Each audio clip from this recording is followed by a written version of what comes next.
Abroad, mahirap nga ba? Yes. Oo, hindi madali. That is why I made a list of things that might help you to avoid some pain if you choose to become an OFW. Four things to consider is first, job order. If you were recruited by an agency, then they saw a job match for you, meaning skill set and work experience match. May chance ka para ma-hire sa trabaho na yon. If self-search ka, nagche-check ka sa work abroad website, sa POEA website, make sure na magma-match yung skill set at work experience mo. If direct hire ka naman, I still encourage you to go back to POEA for legal guidance sa pag-process ng mga documents mo. Second to consider is location. Asia, Europe, North America, South America, Africa, or Antarctica. Ang tanong, kaya ba ng katawan mo? Please know your body. Third to consider is contract terms.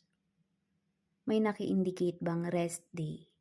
May share ba si employer sa accommodation mo, sa health insurance mo? May mga benefits ka bang makukuha? Binasa mo bang maigi yung job terms at naiintindihan mo ba? Last thing to consider is salary. Sapat ba? Do not go for break even. Hindi pwede yung okay na yan basta makaalis.